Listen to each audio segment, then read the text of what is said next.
Hey guys, RC Peck here. I hope you're well. I wanted to send you a mid correction, midweek update so you didn't have to wait until Saturday's video blog.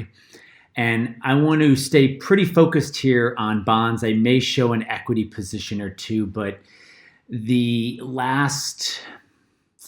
since February 19th, which was the stock market peak, I want to look at this latest stock market correction, which was just shy of 19%. And I'll look at it from a point of view of bonds.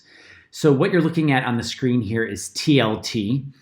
This is one of the most heavily traded bond ETFs in the United States. There's other ones: IEF, BND, ZROZ, AGG, LQD, MUB, HYG. Those are probably all the top bond traded ETFs. They're all different ones, right? You get what you're looking at here is the 20-year, plus the IEF is the 10-year, BND is the total bond market, ZROZ is the zeros, AGG is just like BND, LQD is corporate, MUB is municipal, HYG, high yield. So here's what's going on.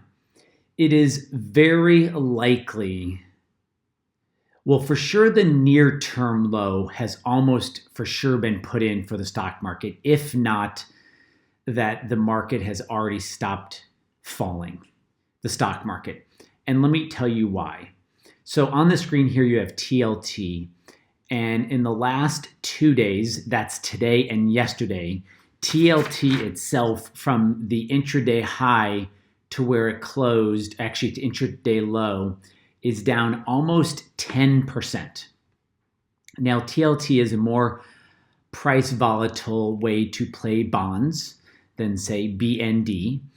But the thing is, it is a heavily traded bond ETF. And it is heavily down in the last days. If you can see here, these two last markers here, both of them, yesterday was down 4.5%, and from the close to today is down over 5%. The volume in the last 2 days, from a dollar point of view, has been about $45 billion traded.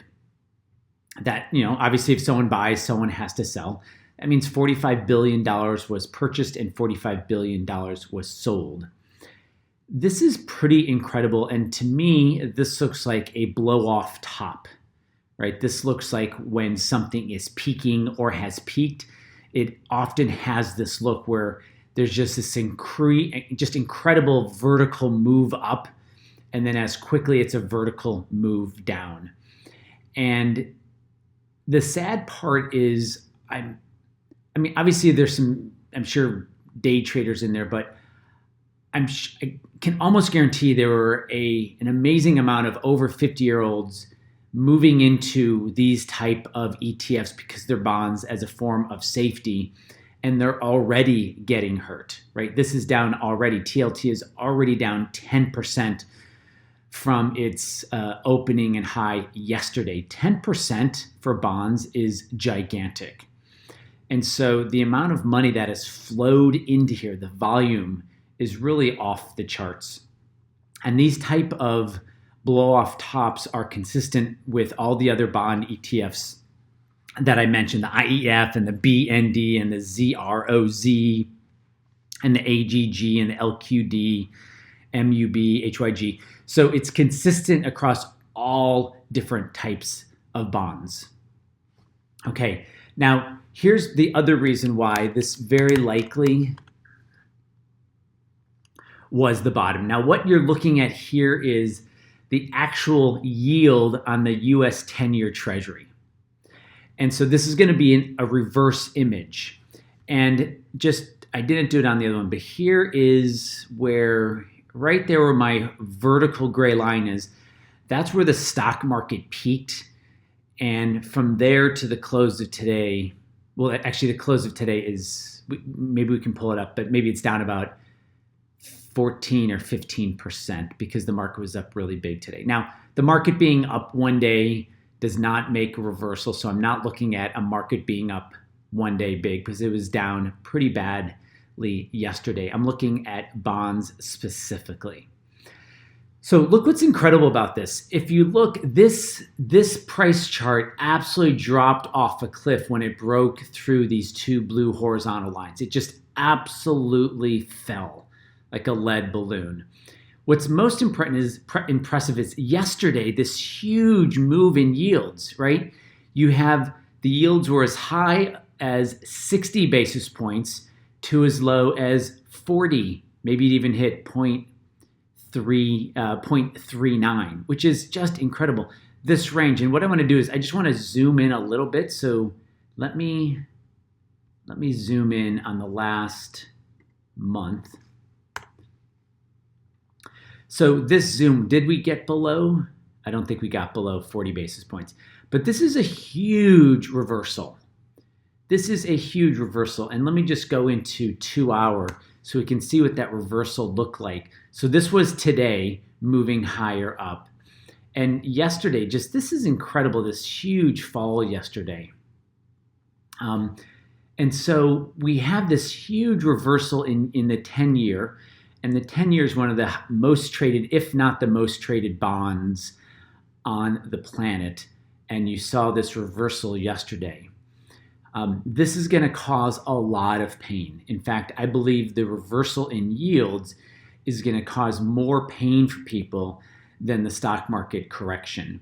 And again, the market correction started on the 19th here. Now we're looking at yields, but it started here. If I just quickly pull in SPY and just look at the 19th here, from where the market peaked to where it is, the market's down like 14.7%.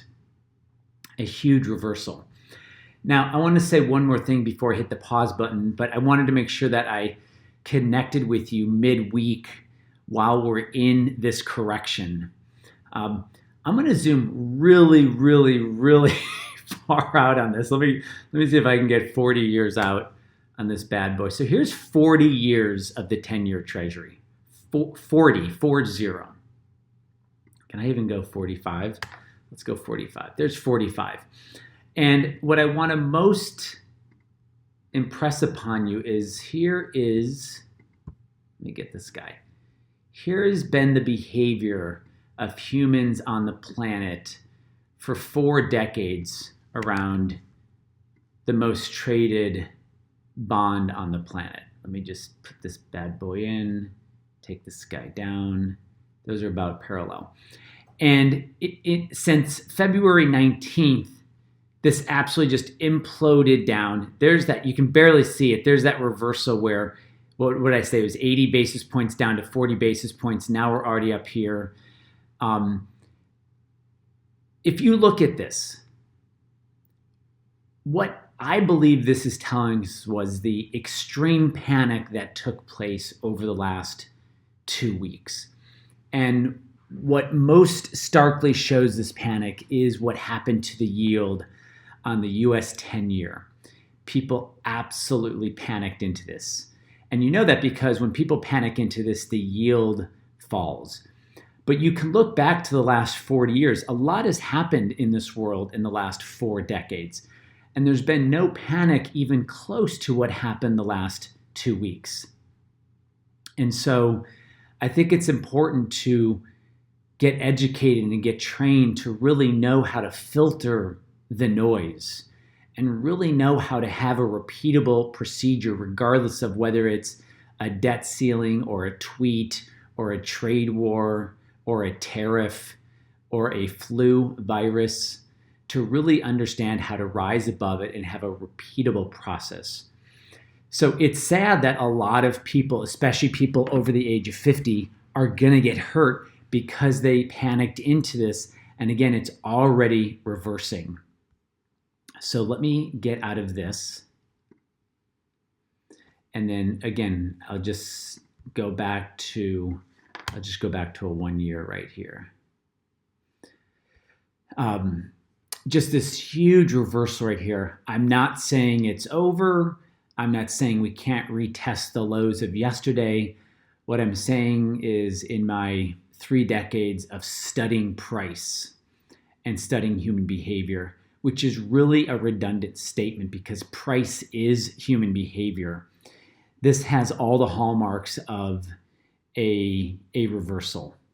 And what will make me more clear that this was a reversal is after it fills this and it moves higher. So I'm not saying the storm clouds are gone and it's all blue.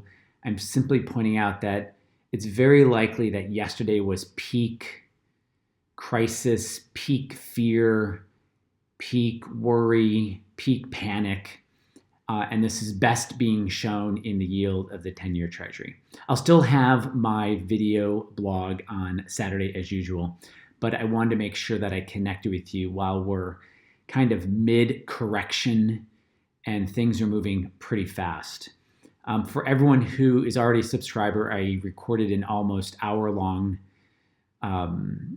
Q&A today. The thing I will leave you with that also gives me belief that we could be closer, and again, it's okay to be wrong, is a price chart of the Chinese stock market.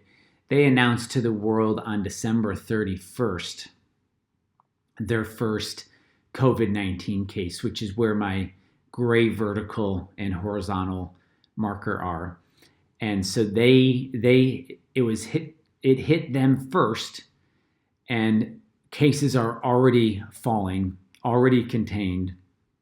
And this is the stock market of China. And you can see that today's right here, that what do we got here? 2 months and a week later, the market is already higher than where it started when the first case was announced. And I believe the first case was announced in the United States on February 19th in Kirkland, Washington at LifeCare.